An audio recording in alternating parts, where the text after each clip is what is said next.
Today is February 24th meeting of the Finance Committee at 1 o'clock. And seeing that we have a quorum, I'm going to call the meeting to order. I will note that several of the members are not here yet. And when they do join us, I will also call on them.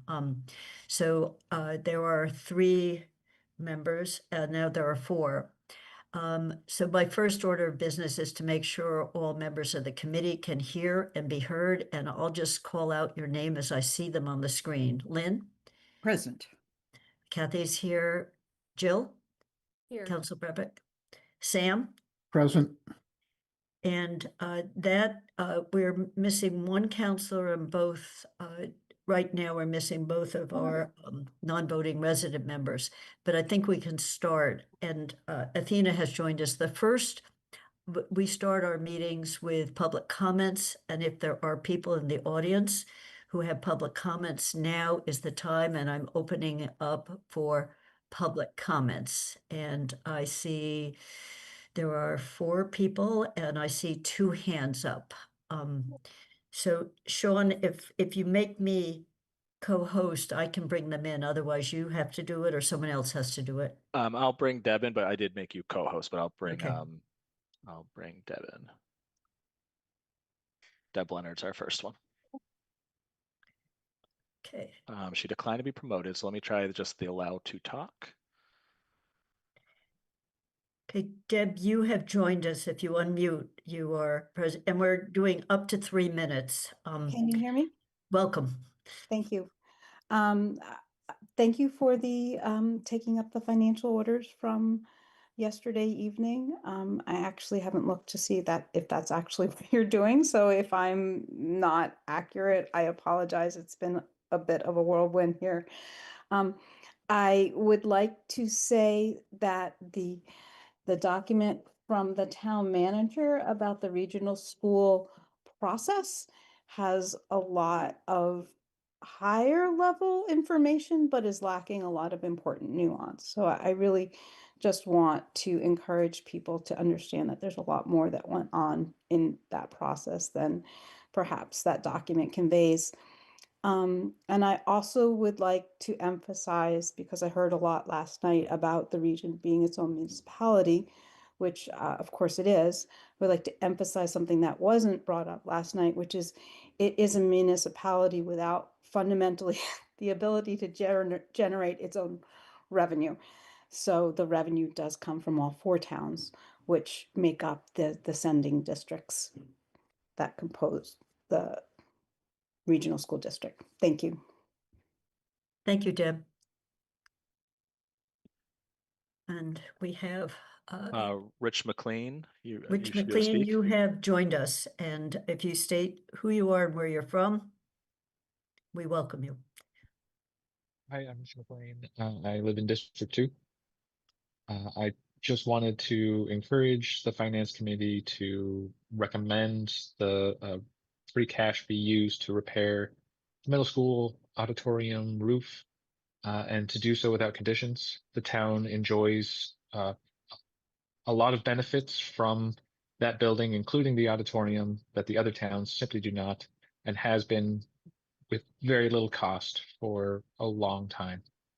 I think now is the time to use that free cash to repair the auditorium roof, because I think if we were to wait, and in the future we're able to get the other towns to support this, I think we would still end up paying more money than we would now without their support, just from cost expansion with time.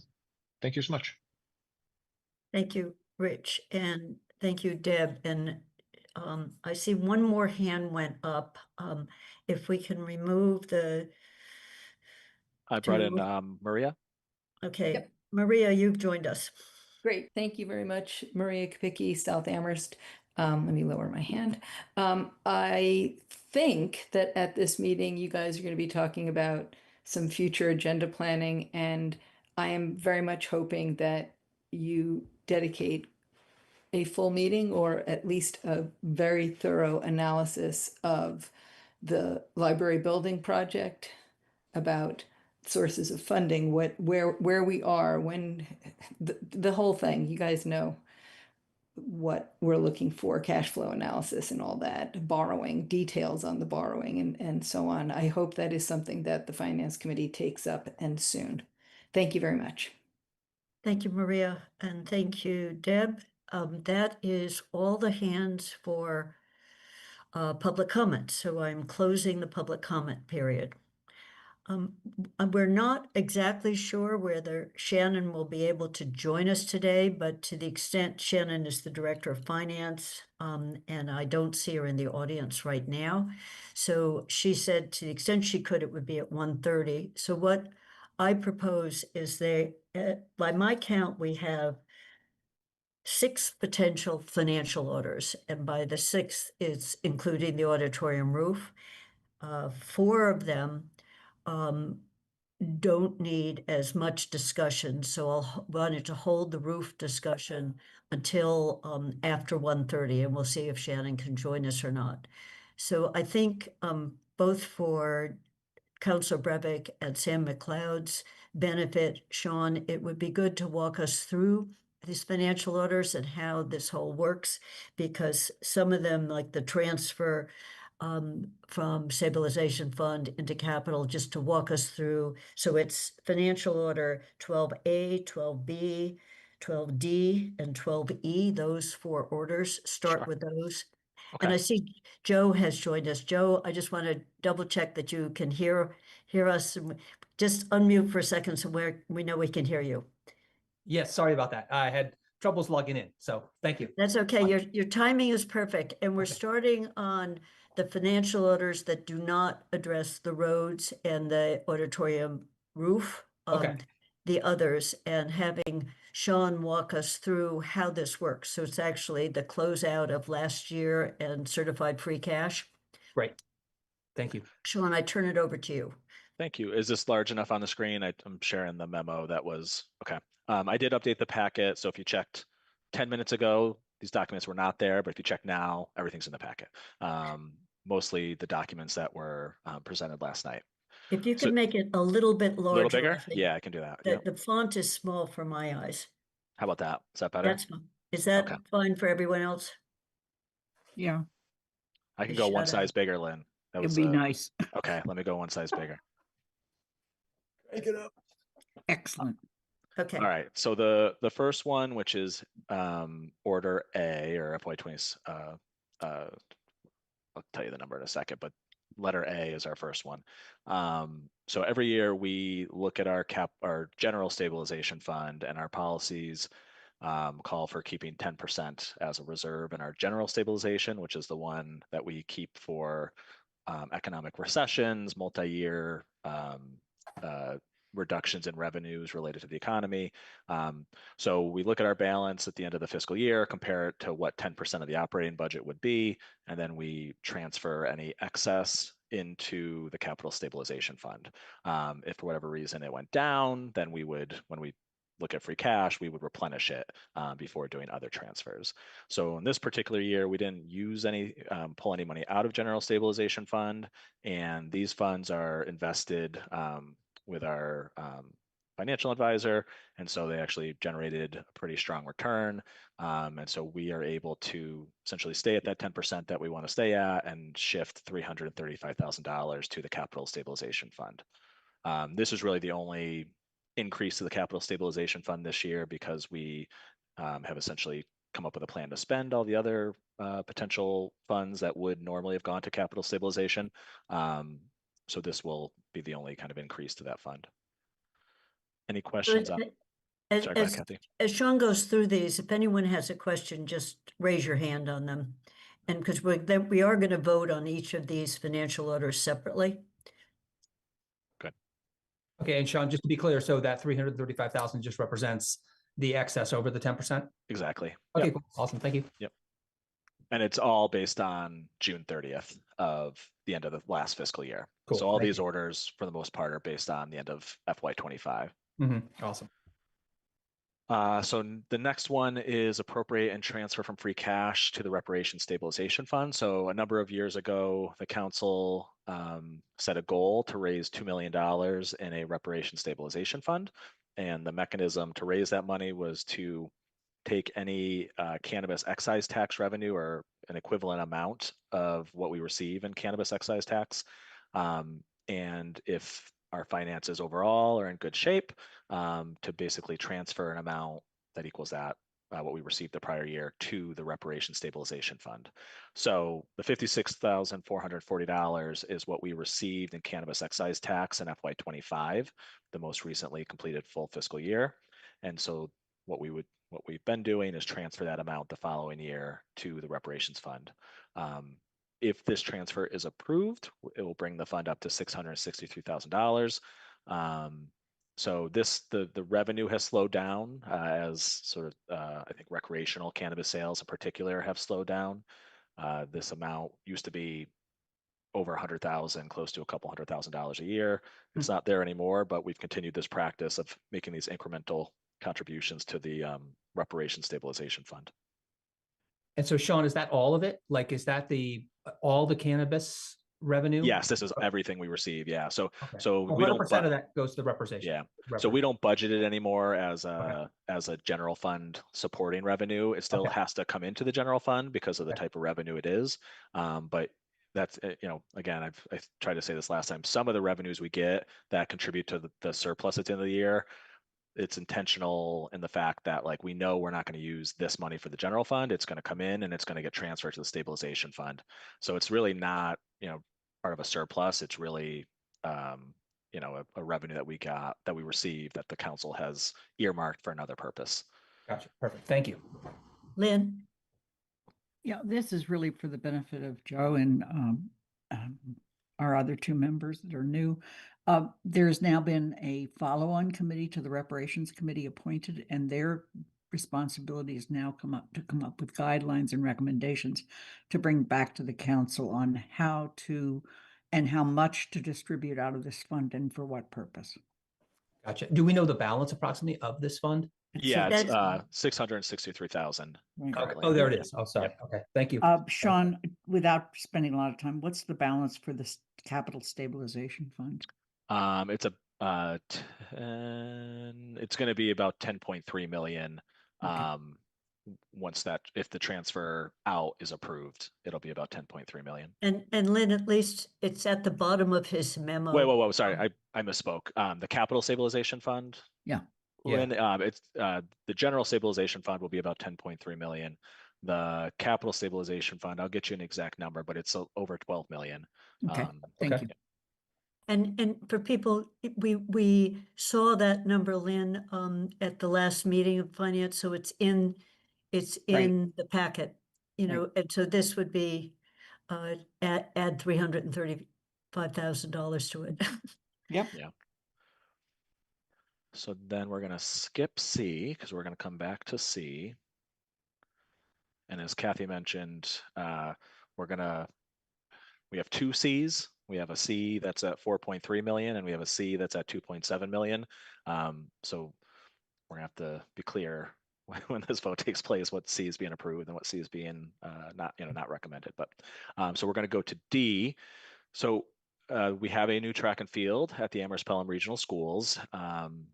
We have a warranty on the grass growing and no damage happening to it. That kind of comes up to I think April or May, and then essentially it's going to get turned over to us, and it's going to be ultimately the regional school district's responsibility to care for that property. We had some initial conversations with the regional schools, especially at their four-town meeting, where they identified one of their cost drivers was adding in a large number for maintenance. So one thing we discussed was, well, maybe for the first year or two, the town could appropriate sort of a lump sum to help support this sort of transition to taking care of this new facility, especially the grass, which is now, if we want to keep it in really good shape, it's going to require a lot of care and maintenance. So we looked at what some other communities do and came up with this number, which we think would reflect a couple years worth of being able to contract out the care and maintenance of the field. A good example of this is going to get the name wrong. It's in Long Meadow, Fox Swamp or Swamp Fox, or some nice recreational facility that was built a few years ago. They contract out the maintenance, and it's stayed in really good shape. And so the goal of this would be to appropriate these funds. We've made it flexible so that through conversations with the region, either these funds might be just turned over to the region for them to do the procurement and manage the contract, understanding that they have a better sense of what their schedule is and when games are, and be able to structure the maintenance of the field with more knowledge than the town staff could. But really, this is to essentially preserve this brand new asset and make sure it stays in good shape for the next couple of years. Sean, I have a question. Does 150, as far as you can see it, does that cover the full cost for 2 years? Yeah, so Bob Parent, who helped work on this project and bring it to fruition, did some research and looking around at what these contracts cost in other communities. It's always going to be a little bit different, and this would it would be done through a competitive procurement most likely, unless there's a state contract for it. But this is our estimate of what a couple of years worth, essentially, to get through the end of calendar year 27. So it would care for the rest of this calendar year, and then through calendar year 27, and potentially, if there's, depending how favorable the bids are, maybe into the spring of the following year, but we'll have to see what the pricing looks like. And then, so I have a question of what happens after that, and this actually was sent by another council member around this one. So my understanding is up until now, while we've got this beautiful new facility, we sort of shared it. There was some, DPW did part of it and the schools did part of it, but it was never clear where the line was around whose responsibility. Was it recreation? Because not only, is there any thought about what happens after 2 years? So that's sort of the purpose of this, is for really the region to take the lead, since it's their facility, to take the lead on how to approach this long term, knowing that a few months from now we're going to need to be able to care for this. We wanted to get this in place, but I think all those things you described are what would be worked out over the following year plus. Again, ultimately, it's the regional school's responsibility.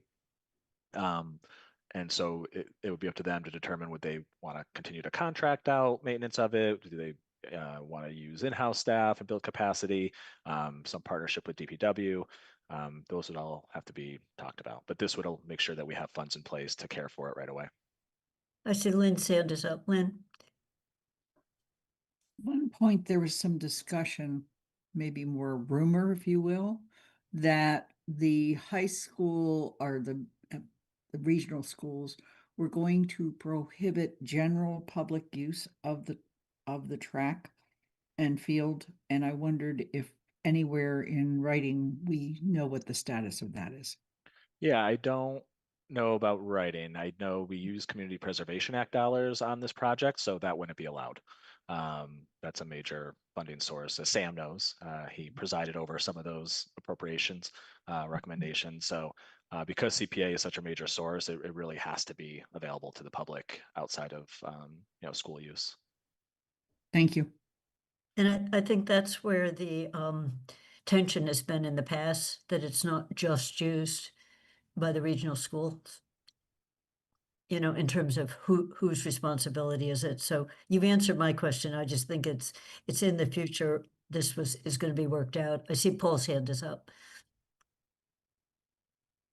Yeah, so there are two features of it. One is who maintains the fields. And actually, the schools do have a former DPW employee who now works there, who's very good at turf management. But it's also who schedules the fields, because one of the biggest challenges is who says, no, you can't use the field today, it's too wet. And that really lands often with the athletic director who's scheduling school sports. And then there's there's a companion field, which is the community field, which the schools use quite frequently for their baseball, for football and softball, which the town maintains. And of course, we don't charge them for any of that. So, you have to look at both of these fields as companion locations. Okay. Joe? Hey, Sean, thanks. Just quick, I just want to make sure I get this straight. So this $150,000, this is coming from free cash? Is this, Yeah, okay, it'd does come this from come from free like a cash. stabilization fund or like? No, this is coming straight from free cash. Okay. So the sort of the end of year surplus revenues, Okay. unspent expenses go into free cash, and Okay. then we transfer into those other stabilization funds from free cash. Gotcha. And this, again, this is sort of a one-time capital expense for a multi-year contract, and then we'd have to figure out the maintenance after that period of time. Okay. And free cash is just free cash. Like, is there like a balance maintained to free cash? It's just. So it is a balance. It's unique. It's a Massachusetts municipal accounting convention. There's probably nothing like it elsewhere. Okay. Essentially, it is like it's the undesignated fund balance of your general fund, if Okay. that makes sense. So it's basically what you have left over from your general fund operations at the end of the year that wasn't spent, either from the revenue side or the expense side. Okay. And it only exists for appropriation from the date that the state certifies it until the end of the fiscal year. So we have to get it certified every year. So it was late certified this year. Typically we get it certified in October, November. So we have basically from the data was certified in, I think, January until June 30th that we can appropriate from it. And then on June 30th, we can no longer appropriate from it until we recertify it the following fiscal year. So that's why we do these transfers every year around the time that we certify free cash, because there's a limited length of time that you can appropriate from it. Okay. I appreciate that. I'm sorry for the No, it's a question. confusing, Yeah, municipal. so many buckets. Yeah, I just want to get it clear. Thank you. Lynn? But Joe, Yeah. in fact, the CPA reference is initially to fund this project. The schools went to each of the 4 towns and each of them voted some of their CPA money for this. In addition to that, however, Mhm. Amherst gave an additional 900,000, I think, Mhm. Yeah. as a gift. And Okay. the reason I want to stress that now, because it's going to come up later. Come up again with this roof, right? You got it. Yeah. Thank you, Lynn. I appreciate that. Yeah. And I don't know if all communities voted CPA. I know Pelham definitely did. Yeah. Thank you. But Thanks. all towns did contribute somewhat towards the track, because there's a portion that is borrowed by the region that will be paid by all 4 towns. So Yeah. Okay. I remember reading that. I just couldn't, when it gets down to the buckets and where it's coming from, I just try to be clear on that. So I appreciate that. Thank you. Sam, you're muted still, Sam. Just to follow up on your comment, Sean, other towns did contribute after Amherst made the award. I think it was approximately 400,000 for the most recent one, coming from a few different towns. So Doug Slaughter did reach out to them after the Amherst second most recent award. Thank you. All right, so the last order is E, which is to transfer from free cash to the opioid settlement revolving fund. So this is similar to the cannabis. These are funds that are come in every year, and they're really restricted in how they can be used. And there's a vote we can have the council take. Maybe we'll do it this year, where instead of these funds coming in every year and going to the general fund and kind of inflating our free cash, we could have it go directly into this revolving fund, but it requires a vote. So we get several years ago, the Attorney General for the state negotiated a settlement with pharmaceutical companies around opioid abuse and those impacts, and we were most municipalities in the state were part of that settlement. And so we get a set amount of money basically for the next 20 years.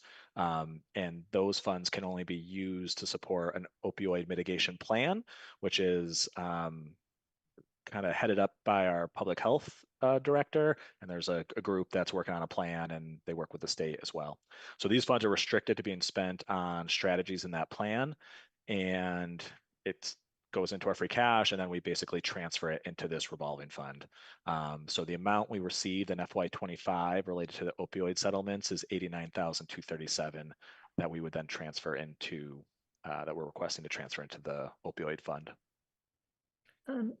Sean, do you happen to know how much is in that fund now? And if you don't, could you just get it to us later? Yeah, I can get it when we stop for a minute here, I can pull it out of Munis pretty quickly.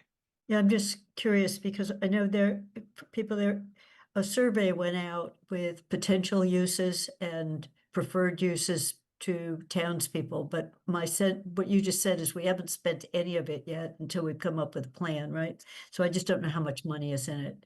And Yeah. I always wondered how much of some of our general public health and or some of the work that Crest does might qualify for, since we're dealing with people who have drug-related incidents. So in any case, I just wondered how much is in it. Yeah, I can tell you in 1 minute. And Sean, is that 80 in line with that question? Is that 89,000 sort of what on average what we're getting every year? Is that pretty much close to it, or does it vary? It is a set schedule. It's gone up since when I left a couple years ago. So I think Okay. there's a couple different settlements with different companies that are sort of overlaid on top of each other. So let me look, and I can Yeah, no, get just you that. wondering. And we're getting that for 20 years. Yeah, it's around 20 years. It goes. I can get you. There's a schedule actually that they Okay. share online for every community, so you can see what every community gets. Yeah. But I can let you know the end date. And that fund had a balance of 283,000 at the end of FY25. So adding this to it would bring it up to 300 and around 360,000. Are we spending that money? Is it getting used? No, to Kathy's point, it hasn't been spent yet. This is probably the Okay. third or fourth year we've received it. Okay. And the health director's been working on this plan, and then it will start to be You see it's spent. drawn down. Okay. We might have some expenses actually, some for the first time this year. I have to double check, but Okay. we will start beginning to spend it going forward. Awesome. Thanks, Sean. Lynn? My comments about the little paragraph that was after the end of the financial orders. So, Do you want me to pull it up back yeah. up? Okay. I believe what you're saying there is that left in our reserves, the only thing left is the 500,000 for Youth Empowerment Center. Is that correct? Yeah, so if you look at what's left in free cash, it would be exactly 5% of the operating budget, which aligns with our policies, plus the 455,000 for youth empowerment. So my question, I know the federal government has nothing more to do with those funds because we basically made sure they couldn't touch them by moving them into our reserves. The reality is, though, we've now been sitting on this goal for 4 or 5 years, I guess. And the question is, at what point do we look at this and say we have to modify that goal? This goal is being partially met by something like morning movement. In other words, how long are we going to sit on this goal, and at what point should we be considering modifying it, because of $500,000 is no small change. Yeah. Probably more of a Paul question. Yeah. So we made under ARPA, we made this commitment to the Youth Empowerment Center, and so that's why I wanted to maintain this identification of these funds. It gives us the opportunity, if something comes up that we want to move on, there's funds that's been identified. It would still require an appropriation from the town council. So right now it sits in our reserves, just like any of the other reserves. It could be allocated for anything that's a legal thing. But right now, I don't think we're. I want to keep it segregated in terms of like that we've identified it, at least as it sits in our reserves. If the council wants to sort of suggest something different, I can listen to that. Thank you. And am I correct that the only other money that was in there was the money for the senior center, and we're now actively spending that? Correct. Okay, thank you. And I think earlier today I was talking to a counselor who's sort of like, can you just walk me through these numbers again? I think this chart really does sort of summarize everything. Yes. Can you just sort of walk us through and like highlight the sections, Sean, because I think this is Okay, an I want important to chart. just, Paul, I just want to follow up on Lynn's question and then have Sean do it. So Sure. in terms of carrying this 455, I always questioned it because if we're talking about staff, it's operating costs and we don't have room for operating costs. If we're talking about physical space, it probably doesn't buy us very much. And there's a long-term potential that maybe we develop the Wildwood property and we have it on the first floor and make that a senior center and we could use bangs. So I'm just wondering whether carrying it makes sense as opposed to putting it into roads and sidewalks or putting it into the capital fund, just rather than carrying it. So that's my question on carrying it. If, as Lynn said, it's kind of 5 years now, it may even be 6, Lynn, that was put on, it was put on an ARPA list with no clear way to use it in a way that we could sustain it. So that was the issue. We couldn't pay rent for a place and we couldn't staff it. So it's just my question, and maybe we don't have to resolve it this year, but we're carrying it as almost $500,000 that's just sitting there. So would that be bringing it up at the council level to say, So I think this use- would be something you could put in your budget guidelines. okay, thanks. That's a Okay, good so you can go back to going through this now. Thanks. Yeah, this will be really quick. So our free cash was certified at 10.2 million. Again, they certify it whenever you get them all the information, but they certify it back to July 1st, beginning of the fiscal year. So this is technically as of July 1 of 2025. And what we've proposed in transfers is the 89,000 for opioid settlements, the 56,000 going to reparation stabilization fund, the original order C, which was for roads and sidewalks at 4.3 million, 150,000 for the new fields at the high school, and then this 455,000 that we were sort of earmarking for youth empowerment. And that leaves us with a free cash balance of 5.17, which equals 5% of the operating budget. So what will be left in free cash if all these orders are approved, maybe even if we split the 4.3 differently, we'll be left with 5% in free cash plus this 455,000 for youth empowerment. And just to backtrack, Sean, on the ARPA funds that we secured and protected them, there was about 3.9 million, but we used some of last year's free cash for the Bang Center, and now we're replenishing that to get us back up to the 5 million. So we drew, if you look at a financial order from a year ago, we drew down on it, but now we've gone back up. So that's why we're at the 5 million. Is that, I'm correct, right? Yeah, so that Yeah. 2.8 million that was appropriated last year would have come out of free cash. So that would have brought us lower by that amount. And this restores us to 5%.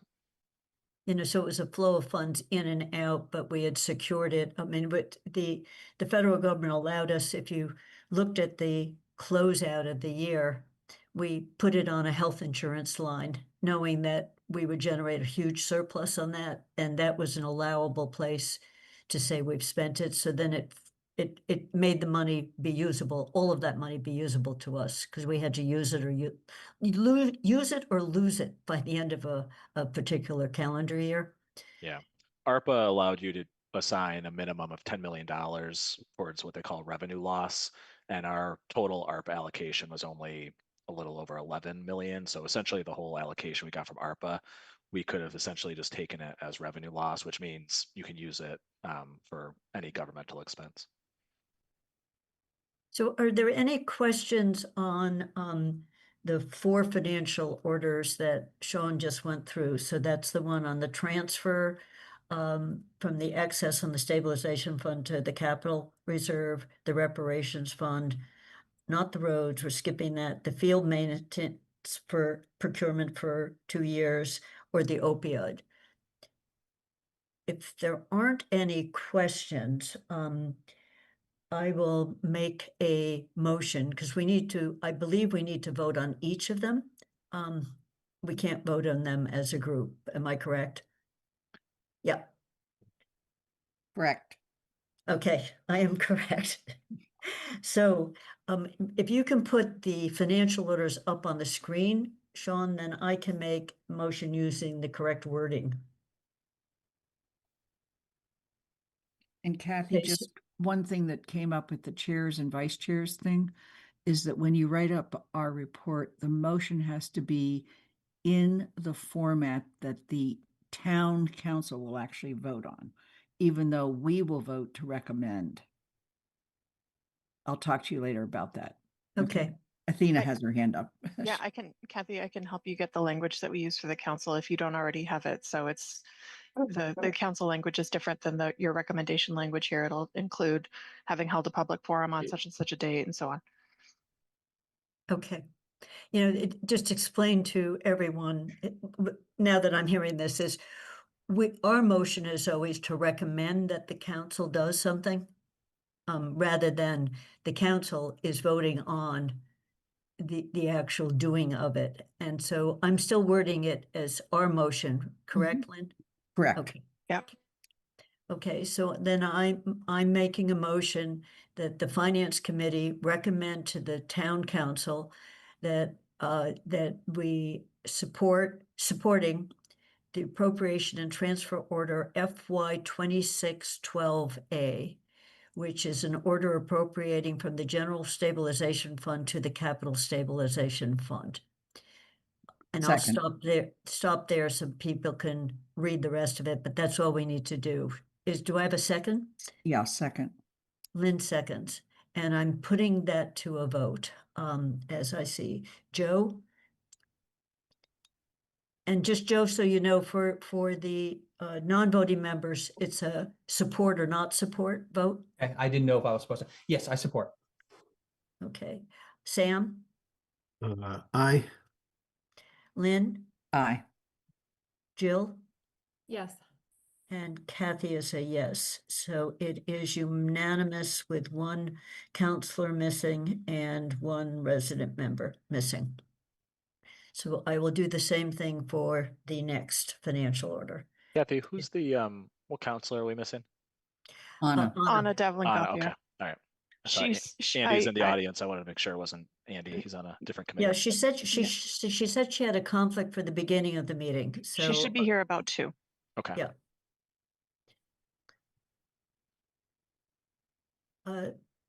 So secondly, I make a motion that the finance committee recommend to the council approval of appropriation and transfer order FY 2612B, which is an order appropriating funds from free cash to the reparation stabilization fund. Second. And I'll put it to a vote. Joe, I support. Sam, Aye. Lynn, Aye. Jill, Yes. and Kathy is a yes. So it is unanimous with one counselor missing and one no vote. Flipping down. I make a motion that the finance committee recommend to the town council approval of appropriation and transfer order FY 26-12D, an order appropriating from free cash for a portion of the town's capital program for field maintenance of the new track and field. Second. Ismer. And putting it to a vote. Joe, I support. Sam, Aye. Lynn, Aye. Jill, Yes. and Kathy is a yes. It's unanimous. Next. I make a motion that the finance committee recommend to the town council support of appropriation and transfer order FY 26-12E, an order appropriating funds from free cash to the opioid settlement special revenue fund. Second. And putting it to a vote. Joe, I support. Sam, Aye. Lynn, Aye. Jill, Yes. and Kathy is yes. That is unanimous. So we have done those 4 financial orders. and I will listen to the tape. If the wording is a little off, because I don't do it quite right at libbing, I'll just make sure in the report that the wording reads the same. I think I varied whether it's approve or support each time. So now we go to the one that was pulled out, which is Order 12C. And I believe, Sean, now we have two 12Cs and we have a new 12F, where the two 12Cs is one is for 4.3 million and one is for 2.7, which is reduced by 1.6 for the new financial order, which was 1.6 for the auditorium roof. And Sean, you can just quickly explain this for particularly for Joe, who wasn't there last night, and then we'll open it up for discussion. Sure. So the orders recommended by the town manager last night included an order to put $4.3 million into roads and sidewalks. The discussion at the council was to potentially pull out 1.6 million from that 4.3 to put towards the middle school auditorium roof and reduce the road order down to 2.7. So essentially the same total. It doesn't change the overall free cash numbers, but just splits that 4.3 million up a little bit differently. So this memo essentially just shows what those orders would look like. So this would be a new transfer order C, which would reduce the road appropriation down to 2.7. And then this would be an altogether new order, which would be F, which would appropriate 1.6 million for the middle school auditorium roof. And one thing I want to just clarify, because I know there was conversation around an intermunicipal agreement and different things being part of an intermunicipal agreement. We would generally require an intermunicipal agreement under any circumstance just to outline the relationships of the parties. We generally don't just give gifts with with nothing that sort of documents what it is. So last night there was talk of an intermunicipal agreement that had some like sort of specific components to it. This is not that. This is really to outline that there are two parties where the town is essentially contributing this portion of money to pay for the entire roof outside of the regional agreement, which typically governs how facility improvements are done. And it would also outline what happens if the project comes in under 1.6 million. So are we, we would work with the regional schools to discuss, are we doing this as a reimbursement basis where they pay it and then they bill us, or are they going to get invoices and then submit a claim, like a request for funds? So we would work all that out with the regional school district in this intermunicipal agreement. It would not include, unless voted otherwise, it would not include some of the other things that were discussed last night. Okay, is there any obligation from the other towns towards this? I mean, we're putting in 1.6. Is there any?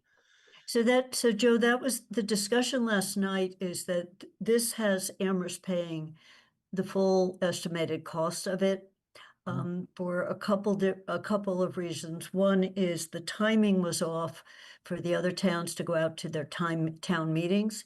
And that's one of the reasons.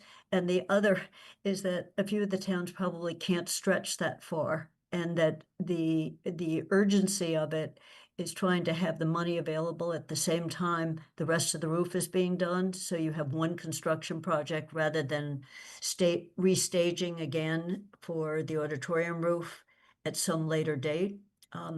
This was, it was said last night, and then I've had a couple notes that this, for a variety of reasons in the fall, slipped through the cracks and didn't go on the larger capital plan of the region, even though it was perceived as urgent. There was some turnover in the school committee members, and there was more focus on the operating budget than there was on the capital budget. So last night's discussion was around, is this a 1.6 million gift basically from Amherst that we're willing to pay all of it, or do we attach any other kind of language that we expect the towns at some point or the region to pay back some of what have been the other shares? So our share would have normally been something over 1.3, in that range, if the other towns each had their proportionate share. So the council last night voted not to attach language that would require a contingency, but ask that the finance committee talk about it and make a recommendation back to the council. And for everyone who was there last night, tell me if that's a reasonably accurate shorthand description of about an hour discussion. Yeah. Yes. Okay, so that was the issue. And is it as simple, this financial order Sean just described, is it would protect us with the agreement that should the cost be 1.3 or 1.5 million rather than 1.6, Hmm. they wouldn't, the region wouldn't get another 100,000. It would only get the amount of money for the auditorium roof. Yeah. And the recent experience, at least with the new school, and I can't hope that it will continue with other big projects, is the bids came in way under budget. They also came in a bit under budget for track and field, and they allowed them to do some extra pieces Okay. from the core project. So we don't know exactly how this bid will come in. So I see Sam's hand is up and Lynn's hand is up. So the issue is around, A, do we want to recommend that we do in fact reduce the 4.3 to 2.7? So we have these two financial orders.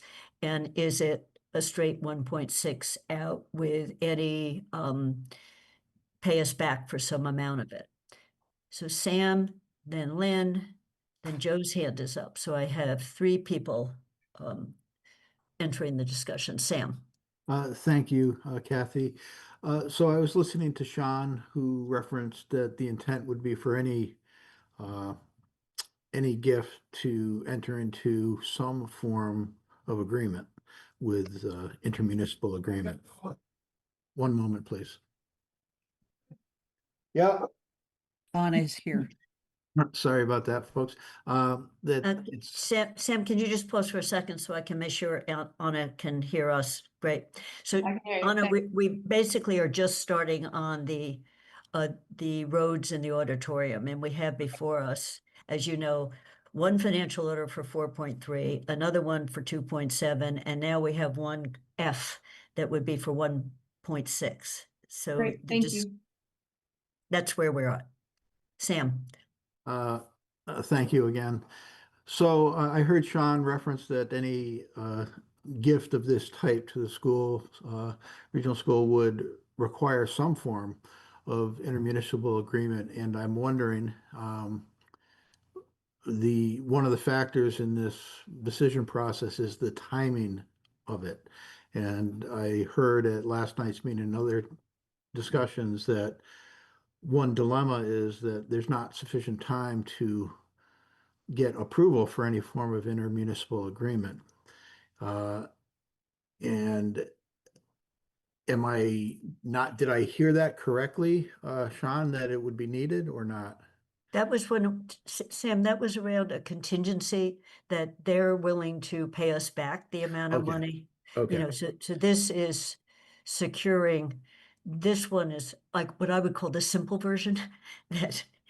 Yeah, you- this Okay. wouldn't you- have any financial strings attached to it. Like there wouldn't be an appropriation from the regional schools or Okay. anything like that. This would really just be mechanical. And if we get asked by auditors why we sent $1.6 million to another district, we'd have something that outlines it. I misheard, and there is the communication. You state and restate and identify if you heard it correctly. So thank you. And another thought entered my mind. I keep hearing, well, if it's less than that, than the 1.6 million, maybe there'd be a reimbursement mechanism in the future. That sounds great. As I listened to that, I kept thinking to myself, well, what if it's over 1.6 million? And I assume that means that it becomes the responsibility of the school budget, not the town. This is just a one-time gift with the town not participating, at least at this point in time, should there be bids that come in over the 1.6. Sean, go ahead. Yeah, this figure was provided by the schools, and I believe Shannon said it working through their designers, and I believe she said it also includes contingency, just like the rest of their project budgets include contingency. So yes, you're right. If it came in over 1.6, this appropriation order is only for 1.6, but this should be a good number to go with. And if it were over, is there an expectation that the town would participate further? Not at this time, or I don't think that's been discussed from what I've heard. I think the region does have some other, the region spoke last night about E&D and stabilization fund, and depending how much over, we might need to come back together. Thank you. Lynn, I actually joined the meeting late last night, so I wasn't prepared last night to really speak to this, but would like to offer some thoughts now. First of all, there is no question that this middle school roof is a mess. I've been in that auditorium. I've looked up and wondered whether or not something was going to fall on my head. And we've had people where that's happened.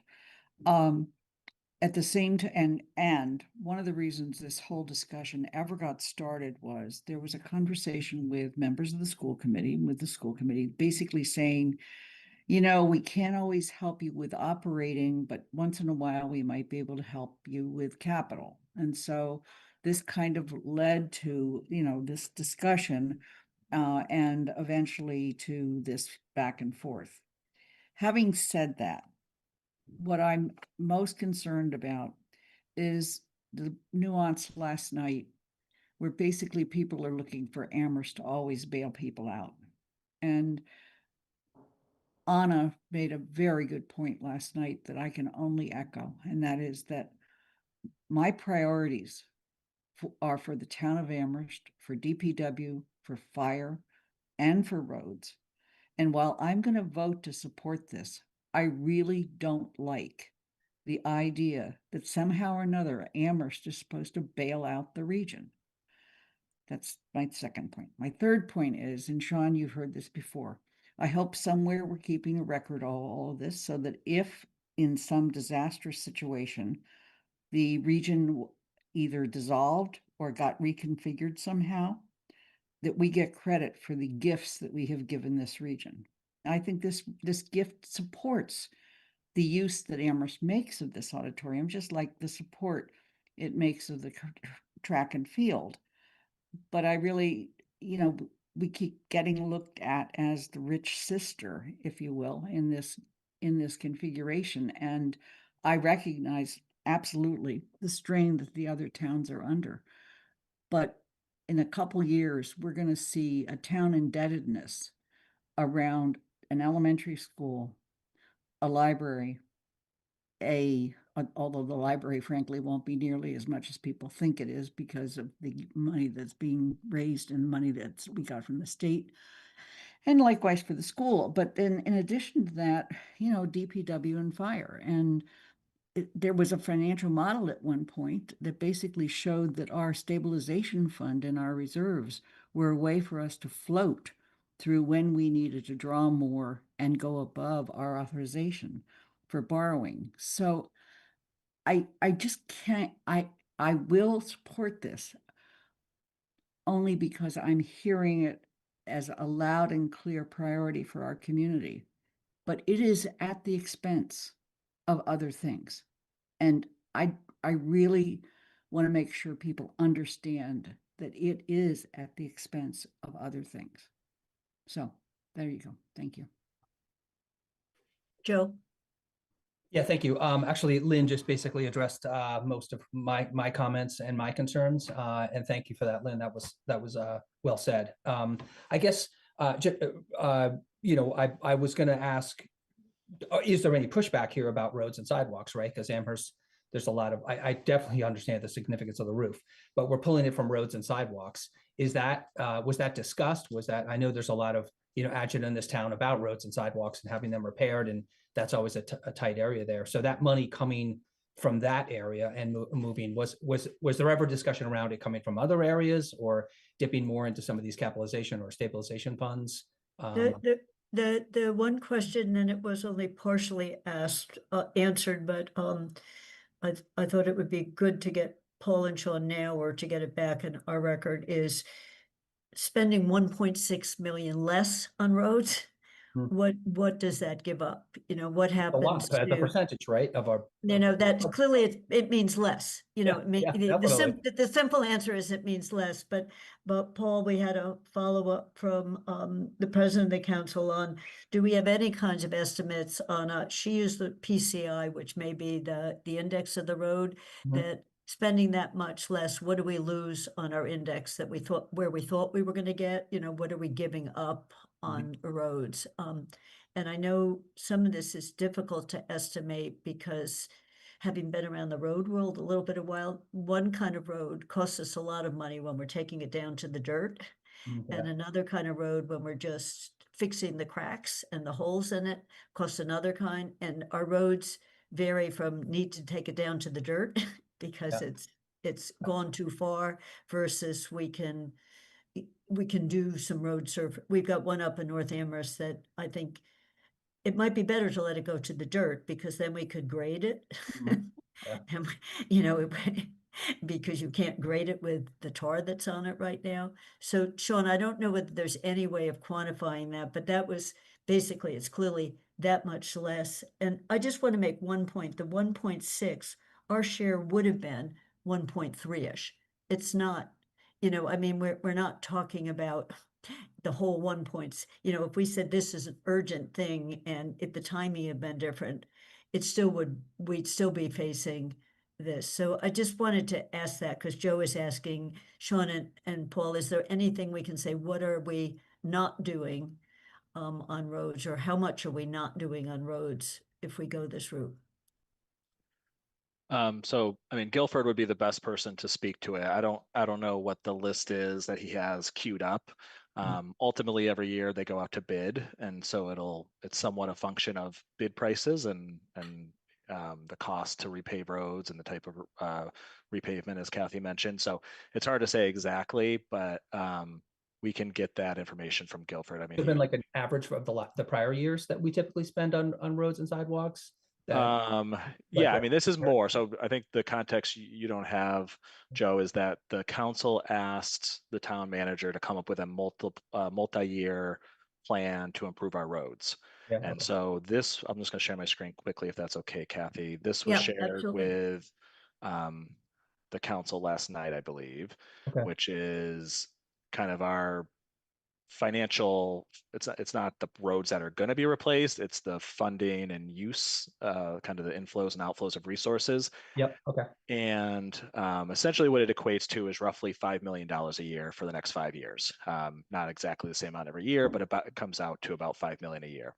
Mhm. And that number comes from our public works department. They have a software that every year they measure the condition of our roads, and the software is advanced where you can input different levels of investment and funding to replace roads, and it will model out based on your priorities and where your worst roads are.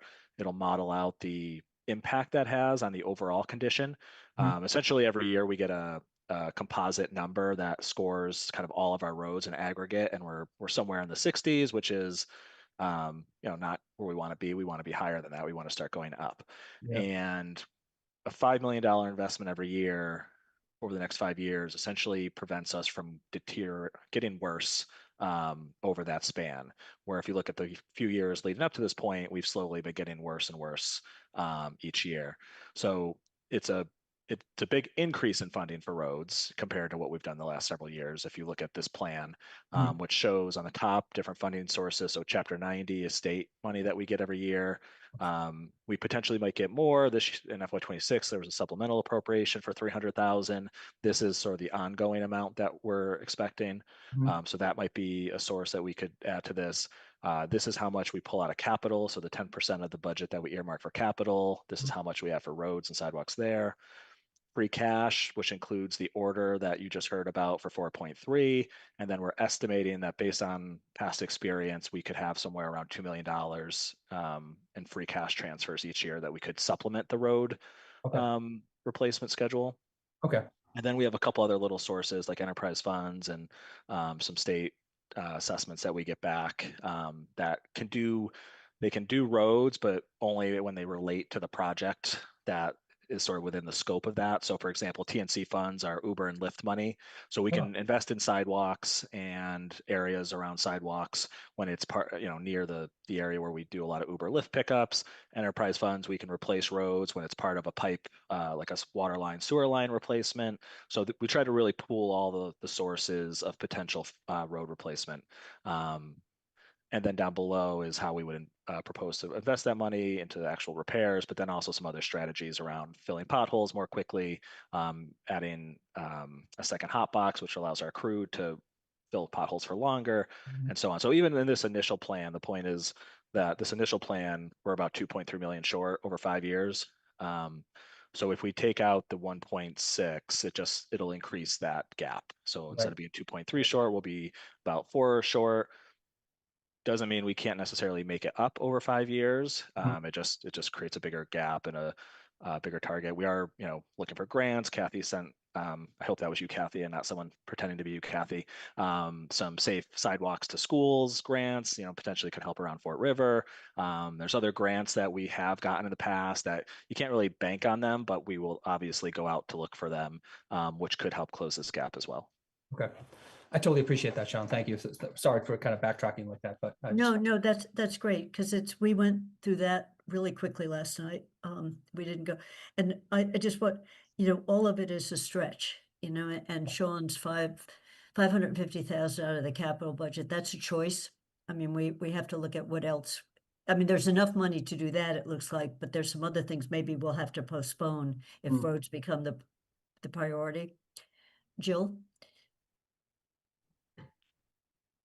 Yeah, I just wanted to make a couple points. And I think just to start with addressing the idea of us footing the bill for the region. While I understand this concern and I hear what folks are saying about this, and I'm learning the processes and how we can kind of learn from this and learn from the procedural, things that happened as we got to where we've gotten to now, and think about what happened this time and maybe make improvements for the future.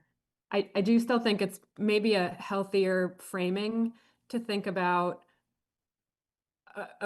our role collectively in letting things get to this point that we're at now versus saying, let's keep the other towns from always coming to us when we need things like this. It's a pretty bad situation. It probably shouldn't have gotten to the point where the ceiling is caving in. And so I think all of us have kind of responsibility to bear there, and maybe thinking a little more collectively about how to work together better in the future, instead of saying, how do we keep these kind of requests at bay? It's a request that I think benefits everybody. And so anyway, just thinking about the framing of that conversation and maybe a more positive light if we are going to continue discussions about that. And then I think in terms of the financial orders themselves, I think that, as I said last night, I think dedicating the 1.6 million to the roof, still leaving us with substantial funds for the roads, kind of reflects what I think the public wants to see, which is schools and roads, not one or the other. I think it's a split that makes sense, and the amount that is still available for the roads, I do think meets the level of information and detail that we've received in the roads report thus far. I think I would love to see us figure out a way to invest more funds in roads. I think a lot of people want to see that. I would like to see more information in the plan. I think as we go forward in that work, I would like to see more updated road quality information. The information that I've received is fairly outdated, and so I think I would love to go forward and try to find new ways and expand our funding for roads in line with, receiving more information about the specifics of the plan. And so, yeah, I just wonder what we can do as a committee to explore new revenue sources. I think we've had constituents bring up some good ideas. Sean mentioned a couple of things that have come up recently. I've heard some other ideas. I would love to be part of work to increase funding to allow us to accomplish all of these goals. I think in the short term, it makes sense to go this route of funding the roof and reducing the amount for the roads in this moment. But I don't want to lose sight of the fact that we do need to find that money somewhere. And I don't know how we can incorporate that work into maybe this committee work, or create a task force or something going forward to make sure that we don't lose sight of that work. So I'm looking for any other hands. I think the middle school itself is a major capital asset. So and the roof is leaking. So I think there's agreement about doing this. And so, Joe, I think partly what you're asking is, are there other funds we can tap into? Right, like capital stabilization fund, we got 12 million in there. I mean, Can we use some tap of that money? into, can we tap into any small pieces of it? And one of the reasons I raised the 500 or 450,000 for the youth center, it's sitting there just waiting for a project rather Right. than, Yeah. so it's nearly $500,000. Right. So are we thinking not about yesterday's, but toward the future of what can we really afford on these different pieces? With the Jones Library, there was the hope of massive fundraising, and we've committed to a certain amount. The waiting 2 more years for them to do their full share is costing us a fair amount. We just got the numbers in our JCPC budget because we've got to do short-term funding until we get the rest of the trustees funding. So we've been making choices along the line that cut into capital for other purposes. So I think, so it's just a question, Sean, I mean, you mentioned a few grants that we, particularly around one of the big requests that's not coming to JCPC is around the intersections and the flow of traffic near the new school. There's money explicitly for that if we have a plan. And it's in the millions of dollars. There's actually a grant program called Intersections and Roads Near Schools. So you couldn't get too much more specific than that kind of money, but trying to think of where we can pull that down. Complete Streets gets us some potential money to do the sidewalk side of it, and then narrowing or widening it. So that's where I don't know how much creative things we can do over the next couple of years to augment the flow. So I don't know the answer to that. And maybe, Sean, you can augment when I do this write-up of thinking creatively about those other sources. And Lynn has offered, and I guess other people working with her, UMass has a large amount of property with a large number of cars and trucks that drive on our roads. And pilot programs are something that recognizes that the wear and tear of our roads is not just by, it's because there's a major enterprise in our town that doesn't pay property taxes. So that has helped us a bit to move to mileage under Chapter 90 to get a bigger, we used to be capped at about 900,000. So that Chapter 90 money has gone up over $1 million because Joe Comerford went to bat for us and made us count miles. So where can our state legislators come in and say, if you look at the roads immediately around UMass, you can get a sense of what that traffic is doing, that as soon as we fix them, and they have a piece, Sean, right? A few of the roads UMass has to do, but most of the roads leading into UMass is the town's responsibility. Yep. Yeah, no, absolutely. Yep. No, I think North Pleasant and University Drive are all this. So Anna. Thank you. And I apologize for being late. I had a meeting that I couldn't reschedule at 1. I want to caution, Joe, you mentioned the Capital Stabilization Fund, and I think my flags in my brain always start flying when people mention pulling from these other funds, because we've been building them up very intentionally to pay for DPW and fire. So I do get concerned about pulling from that for roads. That's my first thing. I support all of these other methods for gaining revenue, of course. Things like redoing the pilot formula to recognize use is really important. We mentioned that to Mindy and Joe, and we would be kidding ourselves to think that that's going to help us in the next year, 2 years, 3 years, right? These are long-term efforts that are going to take a lot of advocacy and a lot of sustained pushing. So yes, we should do that, and we should not be relying on it. So I want to just reiterate something I said at council last night, but I think maybe I can be more eloquent earlier in the day.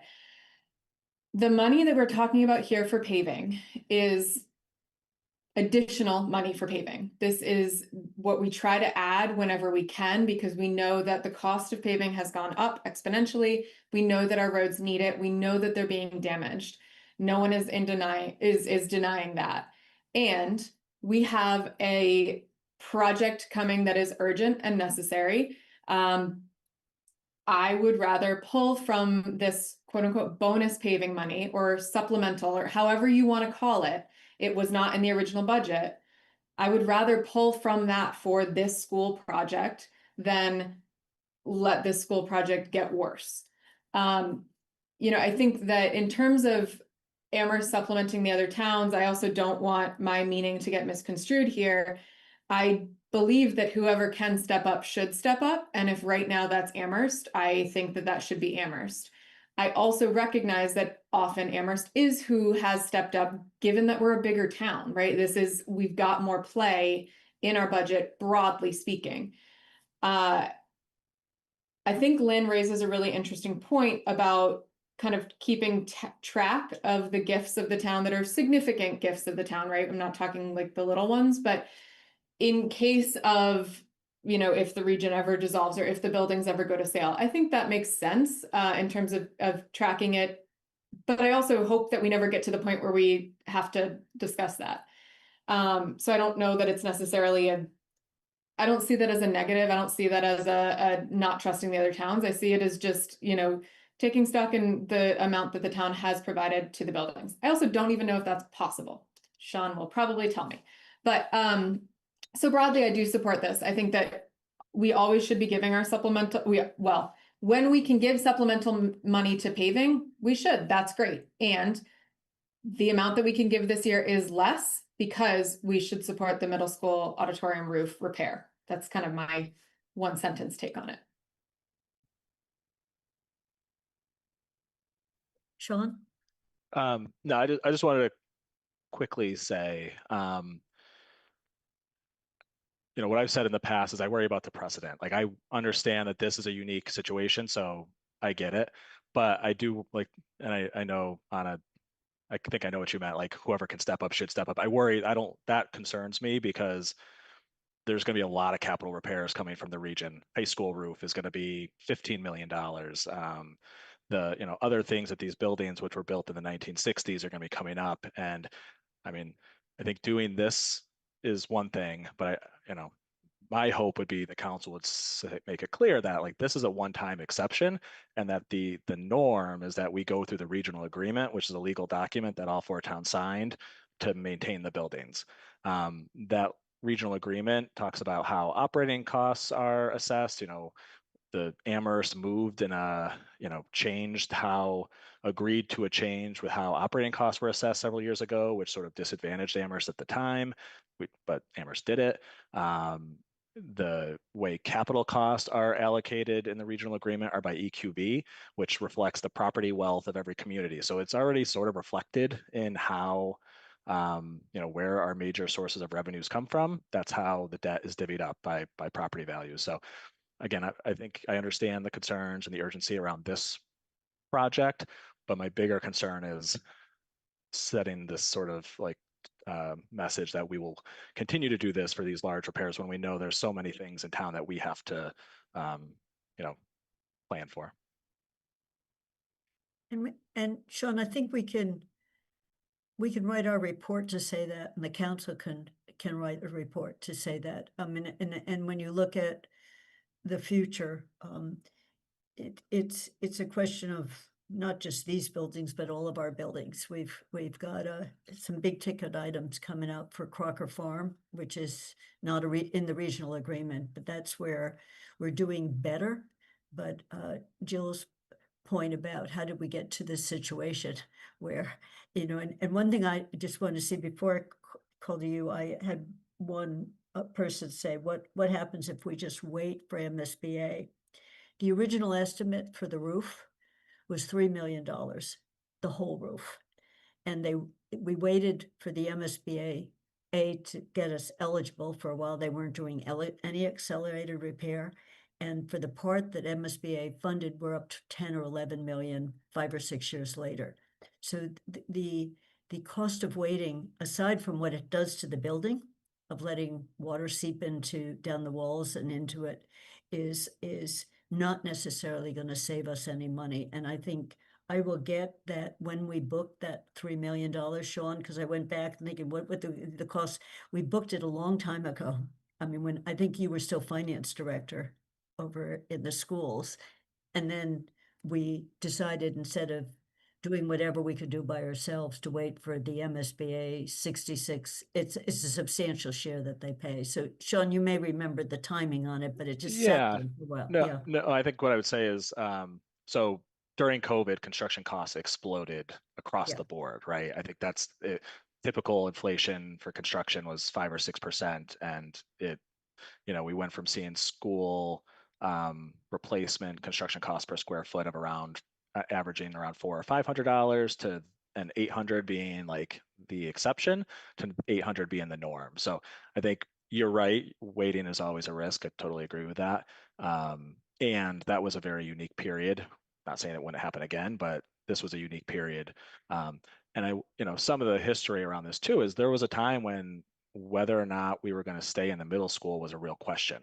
There were studies about consolidating buildings to help protect the academic program, knowing that the high school once supported around 2,000 kids, and now the total enrollment between the high school and the middle school is around 1,400 or 1,500. So there were studies and plans done to see, could we fit the middle school into the high school? And at the time, it was like, well, then we're going to be cautious about investing in a new roof if this building might be mothballed, or part of it might be mothballed, if we're going to just maintain like the pool and the gym area. So that was in the mid 20, around 2015, in that range. But that's some of the context for that. Sam.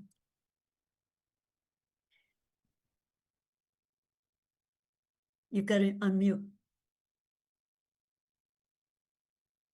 Well, thank you, Kathy. So, yeah, I said it yesterday evening. I look at this as a must-do because it's a roof that's deteriorating, and we heard the comments from everyone. I kind of equate the roads and the roof to, your car breaks down on the one hand, and on the other hand, your child has a broken leg, and you have to do both. They're must-dos, they're not wants. And the burden that we face is that there's not sufficient resources to do everything we want to do in town. I don't think that the increase in roads is the proposed 4.3, if down to 2.7, is a luxury, because one just needs to drive around town spend a day driving around, and I question the level of ratings of our roads, because I think they're probably in a bit worse condition than one might think, certainly in some areas. So I think they're all needed.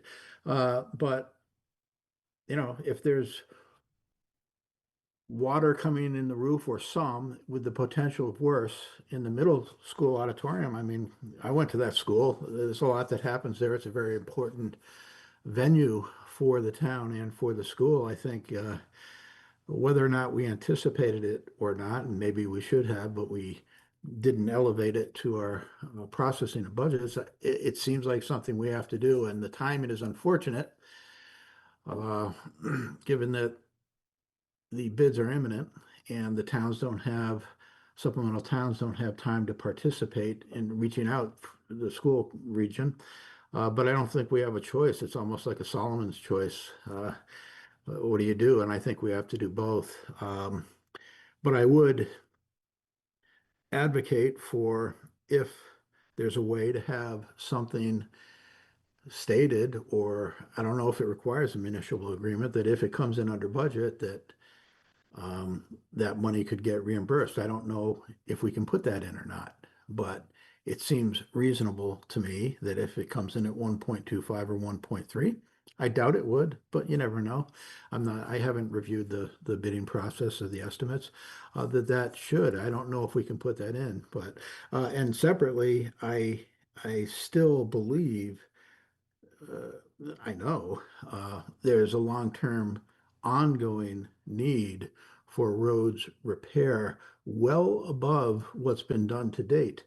Last summer, I commend the town management and town staff for the work that they did. It made tremendous improvements in certain sections of the town. But there's still, you just talk to people, they'll all say the same thing. The roads problem is not going away. And I look at that as two different issues. One is the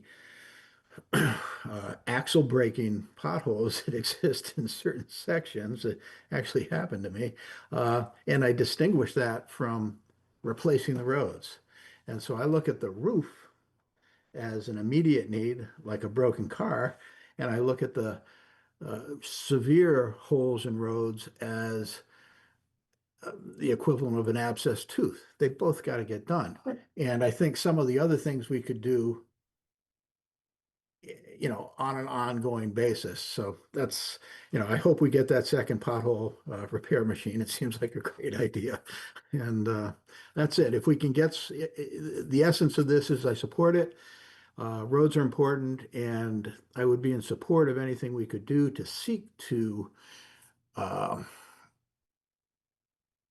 retrieve any part of the gift if the estimates, if the bid comes in lower. And I don't know if we can do that or not in light of the municipal agreements. So thank you. Jill. Just super quick, and sorry, I'm just going to go back for a moment on if you give a mouse a cookie concept. I just wanted to say this just really quickly, because I would love to put that sentiment to bed, like the idea, if we do this, then they'll keep coming back to us for more and more things. I just, again, and because I'm not sure if I said this as clearly as I wanted to, I think it's just the idea being that if we think that other towns will come to us for other large expenses, instead of saying, like, let's get ready to say no, let's get ready to show them and send a message to them that we won't keep doing this time and time again. I think the message that we want to send is, we see that there are big expenses coming up. We are going to do a better job of planning, or we're going to keep communication open around those things, especially when there are things that we see coming. I think we really just need to show that we're preparing well. We're aware that this is an issue. We're aware that things are going to be coming up that will be challenging like this. And it's like a slight thing, but I think it's an important shift if we're going to be going into difficult conversations in the future around other big ticket items. I think it will help to start us all from a baseline of, we're going to plan better. We all have a part to play in this. It's not us against them, and that it's our responsibility to say, we see the things that are coming up, and we're going to take it on as well. Thanks. So I will, in a report, try to capture that, because I think you're right, that shifts the emphasis. And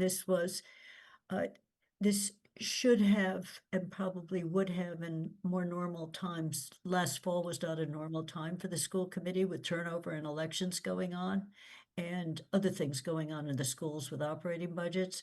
But this should have come up earlier. And Sean has pointed out that coming down the road, we've got some big ticket items. So we need to be planning and looking to the future. And it's not just the regional budget. That is not just the regional. The town right now is going to CPA because the town hall roof is leaking badly. So I mean, we've got these pent up demands that come up to the point we pay attention to them when they're more at a crisis level. And we've got an opportunity here. There's an opportunity cost, a big one, I think, of not doing it at the same time as the rest of the roof is done. So Paul, I don't know how we reached closure, but the one thing I was gonna do is try to get from Shannon, who's not here today, numbers on what they have in their E&D budget, what they have in their stabilization fund, how they're planning on using it already. So we have something about the schools, the region's resources, forget the towns. So we can put something quantitative in our report, and I can go through the superintendent to Shannon to get numbers I know she already has. Paul? Yes, I do support Councilor Brevik's sentiment because I do think that we are all part of the same community. But I also do think it's really important to differentiate that the Amherst Regional School District is a regional school district, which is a separate governmental entity. It has its own sources of funds. It gets money straight from the state. It's responsible for developing a capital plan, just like we are. It's responsible for managing its resources, for managing its contracts, its budget. So I think those are all things that I don't think what I'm finding in the last few years is a lot of these decisions are resting with the or being pushed to the council, and it's just not really exactly where it should be. Amherst is a big player. This is the biggest player. There's no question about it. We have a major responsibility, and we want these buildings to all be utilized, and we do, you know, we support each other in so many different ways. But I just think that recognizing what the council's responsibility, what my job as town manager is to the taxpayers of Amherst, not to the regional school district. They have their own superintendent who's responsible to them. So when I look at this, and that's why I made the recommendation for the roads, because that is my responsibility, and you have already held me accountable for the condition of the roads. And so this is what my request is. We have, even with this appropriation, if we stayed with the full appropriation, we would be just addressing the PCI roads that are but lower than 30, the worst roads. So we are just with the reduced appropriation, we'll be doing fewer of the worst roads than we would otherwise do. So it's very real choices. I don't envy your decision, because I think that they're both very strong needs. I think I read the council where you are. So we'll obviously work through whatever it is that what you choose to do. But there are two very strong needs there, just as you all have said. But I do think that we should be recognizing that it's not the town council's responsibility to fix the problems. It really is the school district to come up with a plan, with a proposal to deliver to the towns, the 4 towns, and say, here's what we need and here's how we're going to manage the resources. So I'm looking for any other hands on other points. Or are we ready to put this to a vote? And we basically have, we have all the money goes to roads, or we have 2 financial orders. One is 2.7 for roads and the other is 1.6 for roads. So I think what I'm hearing is that we're going for the 2.7 and the 1.6, and we're voting on those 2 financial orders. And then we're writing a report to explain that decision. Sam? Thank you, Kathy. Given what you just referenced, would an indication if bids come in below Yep. for the roof be in the report or in the motion? And Sam, I can just tell you that will definitely be part of the intermunicipal agreement. Like that's not a maybe, that's the reason for it. So Okay. I can alleviate your concerns. We're not gonna, if we give them 1.6 and it only comes in at 1.4. I don't know if we're gonna just give them the whole amount up front. It might be more of a submit invoices basis, which we would pay the exact cost. So just so if you're concerned about that, we'll take care of that with the intermunicipal agreement. And it would be segregated to the specific increase related to the auditorium, even though there's a larger project. Yeah, they've bid this out so that the auditorium pricing is completely separate from the rest of the roof. Okay. Thank you, Sean. You're welcome. And so the words in our report will repeat what Sean just said, that wording that's already in the motion will include this assurance, and that the arrangement and the way we're paying basically won't overpay. but I'll write the words. Lynn? I just want to confirm that our vote for this 1.6 million does not have any contingency or expectation of reimbursement from other towns.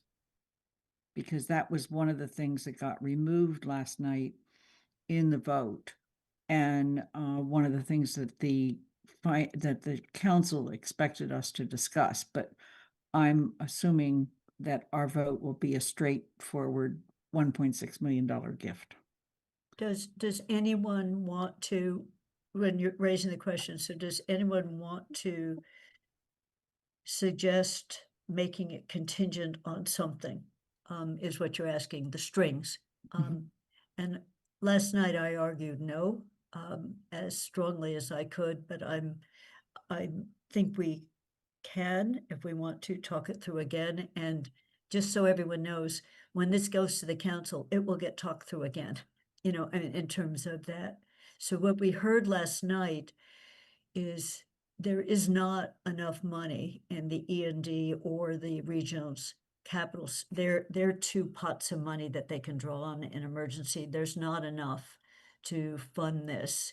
And the other towns, one of the small towns is in a situation where they're flatlining their other school, their elementary school, and at the point of thinking of whether they need to close it or not, you know, in terms of where the pressure would be.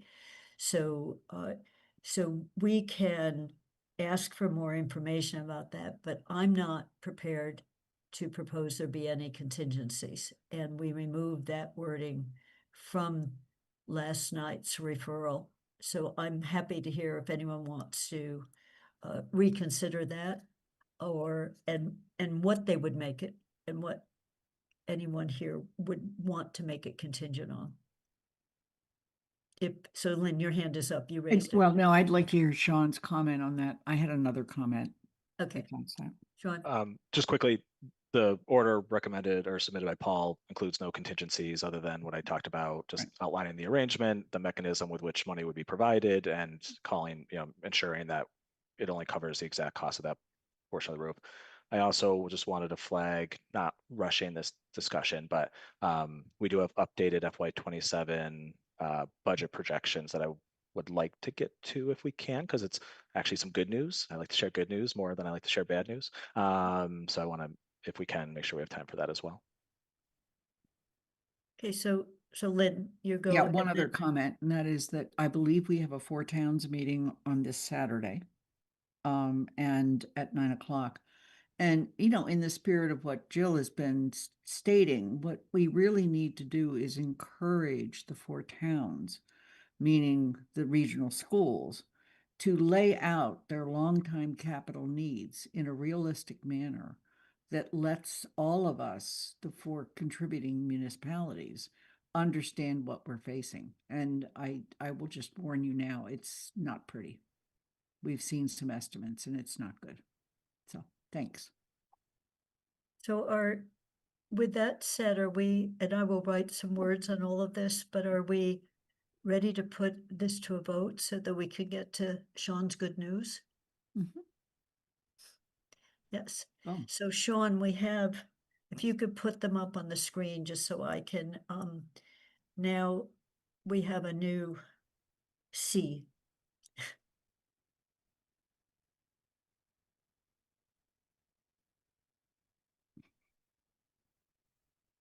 Can everyone see that?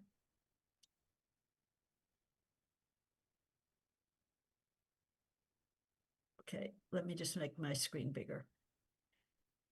So I make a motion to recommend to the town council appropriation and transfer order FY 2612C, an order appropriation from free cash, a portion of the town's capital program to roads and sidewalks. And in this case, I'm reading the rest, for a total of $2.7 million. And to meet such appropriation, transfer 2.7 from free cash for appropriation, and further authorize the application for an acceptance of any gifts and bequests or grants. Is there a second? Second. And I'm putting that to a vote. I'll start with Joe. You need to unmute.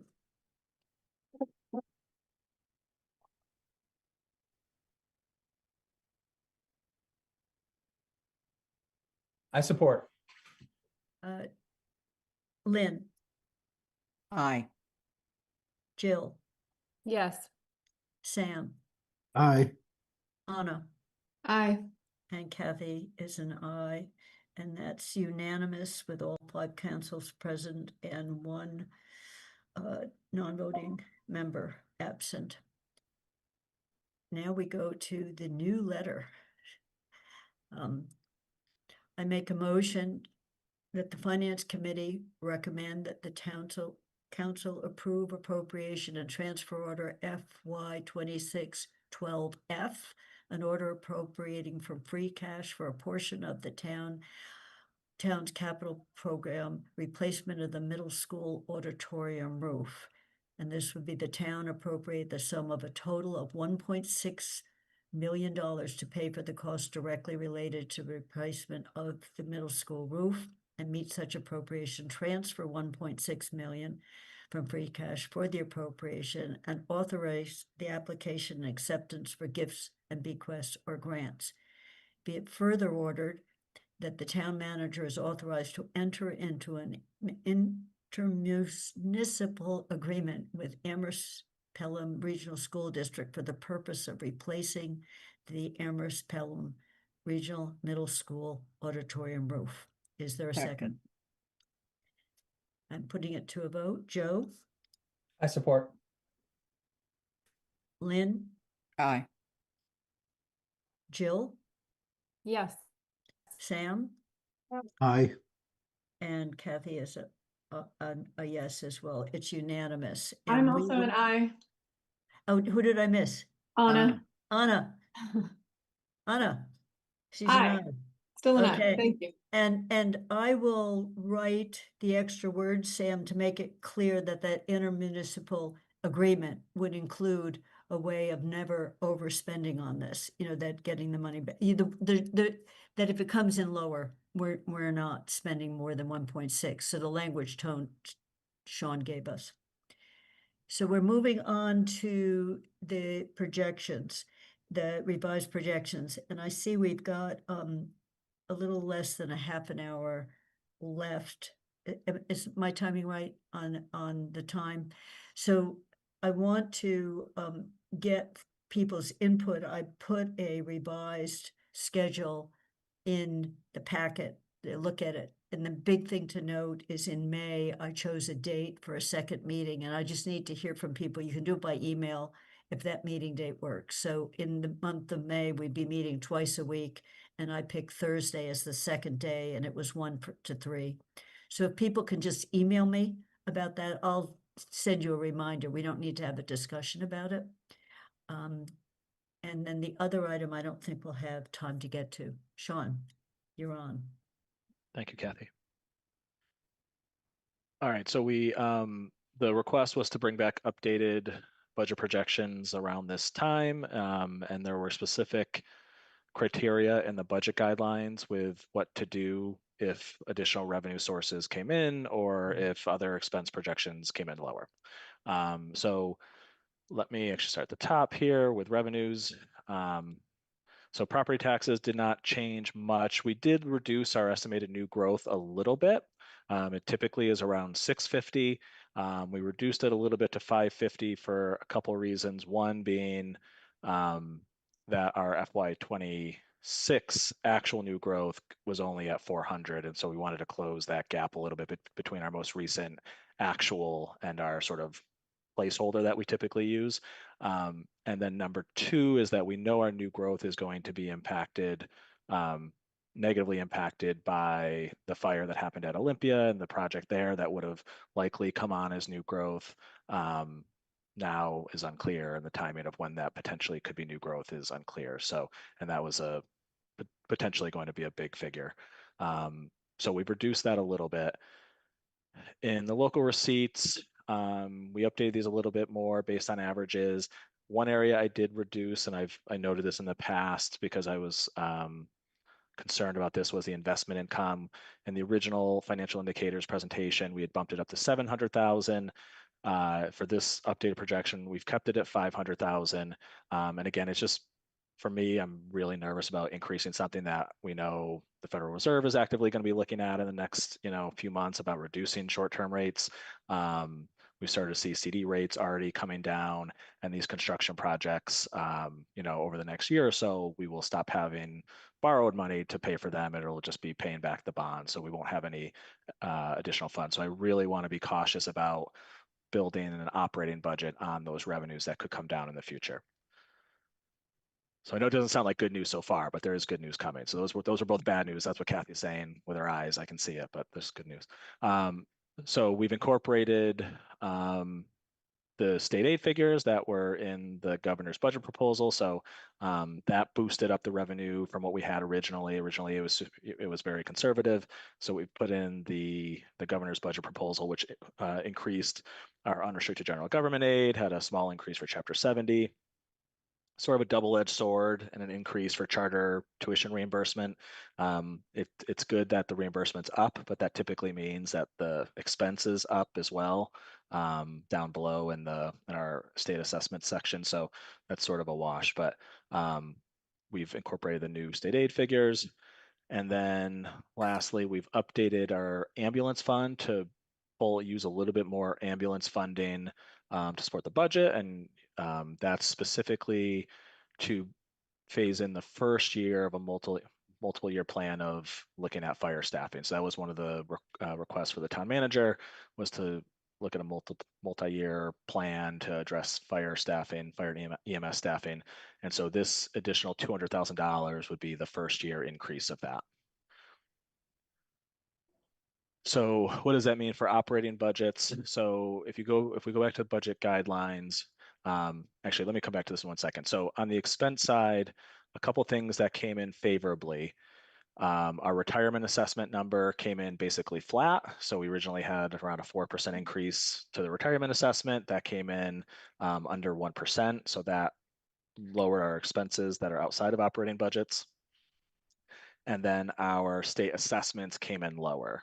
And that was a little bit of a unexpected situation. Our PVTA assessment dropped significantly, and we called them to try to figure out, why is this a mistake? What's going on? And what they've said is that other members of the PVTA system have grown while we have sort of stayed the same. And so our portion of the assessment has dropped. And so that was the biggest driver. So if you look at our state assessments going down, that's unusual that it would go down, but it did because of that drop in the PVTA assessment. Now, just be aware that that drop for FY27 is a good thing. But most of that PVTA assessment, we get reimbursed to us on the revenue side from UMass and from 5 Colleges Inc., because we have an agreement where they pay essentially a percentage of that assessment based on their usage and the routes that are sort of set up around their institutions. And so there's a lag in the reimbursement. So for FY27, it'll be really good. We have this lower assessment, and their reimbursement will be based on a prior year, which is higher. But that will eventually catch up the following year and then the year after that. So there will be a little bit of a catch up in this drop, but it should be manageable. But just so you know that this assessment drop is really good for this year, but eventually the reimbursement we get from UMass and from 5 Colleges Inc. will catch up to it. So all of those things that are sort of moving in positive directions. The first recommendation in the budget guidelines, or the first requirement in the budget guidelines, was to implement the first year of an improvement to fire staffing, and starting with unfreezing the position. So our proposal right now is essentially the town operating budget, we're increasing by $200,000, which would be that portion coming from the ambulance fund, which would allow the fire department to add, fire EMS to add 2 positions. Possibly, we'll have to see what positions they fill and how much they cost. So, 2 is the number that we think is the safe number with that increase. Then the next criteria in those guidelines is to restore the one-time support from FY26 for the elementary schools. So we've added to the elementary school base, this 269 that was not in there originally, that is now in the base for FY27 that any increase would be applied to. And then the third criteria was then to allocate any additional funds or proportionally to all departments.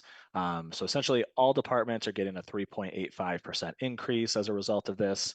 And then there's the additional ambulance funds that are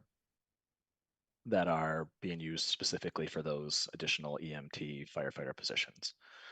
So the net result is, let me see if I can pull this down a little bit. So in our original financial indicators presentation, the increase for the town was based on a 3.5% increase was 1 million, and now it's 1.3. The original increase for the schools was, including that one-time funding going away, was about 700,000, and now it is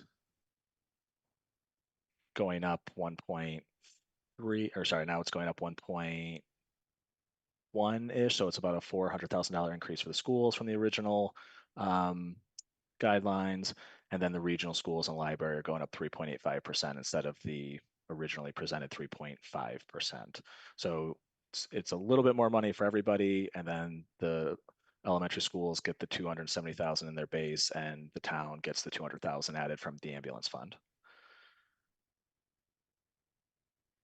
And this all gives us essentially roughly spends the resources that are available. And it keeps capital at 10.5%. Any questions? You don't look as happy as I was hoping. I was hoping for more smiles. No, it's great news. Okay. Lynn, you go first, and then I have a question. No, it's great news. It's great news. I think it's going to be very important to make sure people understand why the town and the elementary school is higher, because initially people say, oh, well, then everybody should get the same amount. But Sean, excellent news. Thank you. Yeah, no, I think you're right. We have to definitely communicate that. I think the one, just I'll say, complicated piece of this is the regional school assessment. So it is good that the regional school assessment from Amherst is going up. Just know that that does have a ripple effect with the other towns as well. And so it'll be interesting to hear from the regional school committee and from the region how they want to handle that. And that was actually my question, Sean. So I'm assuming you're transmitting this so that at the four towns meeting that have, because when we were at for those who've been at that meeting, when we were at 3.5, it was a big stress for one of the towns to even, given the assessment formula, that their share then becomes X. So I was figuring, well, if we go up to 3.75 and now it's 3.85, it pushes everybody up. I mean, it's good news for the region because it's more money. But so they will get this information. Yeah, so Sean? I will send this, I was hoping Shannon would be here to hear it directly, but Shannon and I talk regularly, so this won't be a surprise to her. But I will send her these specific numbers so she has them for her planning. Okay, then the other thing I wanted just to double check, but also point out, if you look at, let's see, which year? Okay, FY25, stay on the expense. If you look at the actual for capital, it's higher. When we do what we just did with free cash, if we move it into roads or something, it becomes capital.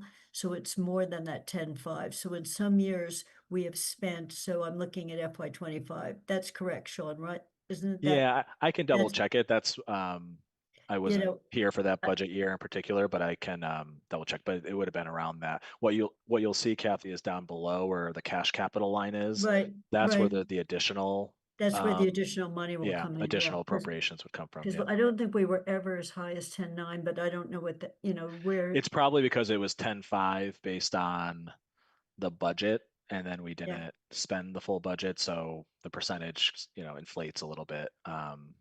if the budget, if less was spent, because the prior, now it's being based on actuals instead of budget. Yeah, so when we move money in that wasn't in the original budget, it shows up a year or so later to Yep. be in the budget. It's the only point I wanted to make. We're in FY 26 right now, that closes in June. So everything we were just voting on, free cash, is this year, this fiscal year, unless the town decides not to spend it till the following. Yeah, we'll put it in this, so that, since those, it all depends on the order. So if it's a 26 order, which those were 26 orders, so that they can be spent immediately. Yep. So you'll see that show up in 26. The next time you see it. Right, so that 26 line is going to be higher, the total amount, wherever Sean puts that line on. So I don't know whether people follow me, but we've just moved money into the capital budget by allocating free cash to capital spending. Yeah, so the roads and sidewalks, the likely it's the 150,000 for the maintenance of the fields, and then the 1.6 for the roof, if that gets approved, is, I don't know if that might show up in a different spot under trying to think where that would show up. Yep. That might show up in a You- different spot. I got to think about where that would show up, because it's Yeah, not you don't have to technically part of our answer it right capital now, plan, yeah. but yeah. So are there any, other than this is great news, and I'm sure people are getting little texts of hoorays, but thank you, Sean. As he John, says. the investment income, is that just primarily in the 2 stabilization funds? Does that make up the bulk of that? No, actually, it's none of the stabilization fund. So, Oh, really? Okay. So stabilization fund interest has to stay within the stabilization fund. Okay. So this would be free cash. This would be, all of our revolving funds, and Oh, okay. Okay. And so who manages the capital stabilization fund and the general stabilization, that 22 million or Yeah. so? So our Okay. treasurer technically is responsible for all funds of the town, but Okay. for anything that's in a stabilization fund that potentially is invested in, let's say, medium term or long-term, longer-term investments, Okay. we have a financial advisor It's just that. Okay. that we work with. Yep. Awesome. Thank you. Are there any questions in this? And I before we open the meeting up to the public, I explained that I can't see anything right now for some reason. When you try to access the town website from Switzerland is a barred country and you can't get in. So I will get access to what is being posted, but this is being posted in today's packet, correct? Yeah, it's in the It has packet. been it has been And I just already. want to clarify, you all thanked me, but really you should thank Paul, because these are Paul's, Paul has to greenlight anything that comes to this committee, and it ultimately, will be Paul's budget, the town manager's budget, that gets presented to the finance, or to the council. That's job security for Sean. He knows he does it. Thank you, So- Paul and Thank you, Sean. Paul. Thank you. So just to give people a little bit of, we have a few minutes left, so I just wanted the next meeting we have, let me just pull up my notes on it.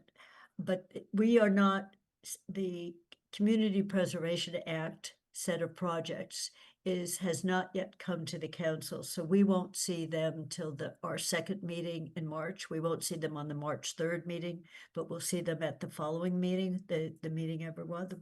And let me just see what I had worked out potentially what we would be looking at for our next March meeting. Talk this through with Sean a little bit. So if the financial orders were still around, we could continue discussion on them, a report on what happens in the 4-town meeting. Then Anna's, your request on should we start meeting earlier or meet with some departments. Sean thought he could report back to us and we could have a discussion on what that might look like in October. So right now, I don't think anything's coming to us from the council for that March 3rd meeting. So when we look at the schedule for the May meetings, I also noticed we weren't meeting enough times in November to do to do our guidelines. So I suggested a potential additional meeting. So instead of having that discussion today, we'll have that on March 3rd, just on its schedules for the year. And I can give a bird's eye view going forward for, things like when we'll be doing the regional capital budget. Are we going to have that as a piece, and when to schedule hearings? The finance committee schedules the budget hearings. So I have potential dates for those. So that'll be the March 3rd meeting, barring anything that I don't know about. So Sean. I just want to clarify, because it's not on my calendar. So there is a town meeting this Saturday. I know I should probably have that on my calendar, but I didn't see it on We town got calendar. a notice about it, but I have not seen anything since Okay. then. We had a hold on our calendars for it. Okay. So I don't know whether that has changed. I don't see it on the regional school calendar yet. Yeah, Deb Leonard is in the audience. I don't know if it's correct. Well, Okay to ask her. If she's still in the She audience, just we raised can her hand. Bring her in. Deb raised her hand. Hi, Deb. Hi, yes, we are still planning on having that. Okay. The hearing will be a meeting on Thursday. The budget hearing will not be a hearing, but we will be still having a meeting on Thursday on the regional budget and the Four Towns meeting on Saturday. But you're not doing a hearing, so you're having a meeting on the budget, but not a hearing on. We will have to do a hearing. I think it's now the 10th. We did not put it in the Okay, newspaper. Thank you. Okay. Thanks. Okay, so we normally get from Sarah Beth Kenny, we got the hold originally, and we usually get material often just before the meeting, but it goes on to the agenda. So, and everyone, Joe, if you want to attend those, everyone can attend, on the committee. Yeah, I will be there, I think, on Saturday. Yeah. Assuming It's that's 9:00 at the middle school library. Yep, okay, yeah, it's right behind my house, so I'll be there. Anything else? If not, at 2:59, I make a motion to adjourn. Is there a second? Second. Then I'll put it to a vote. Joe, I approve, yay. Lynn, Or Yeah. Sam, Aye. Anna, Hi. Jill, Yes. and Kathy's a yes. It's unanimous. And thank you both, Paul and Sean, because I know you did work between last night's meeting and today's meeting for getting all of this to us. Thank you both very much, and all the staff that works behind you. Thank you. Thank you.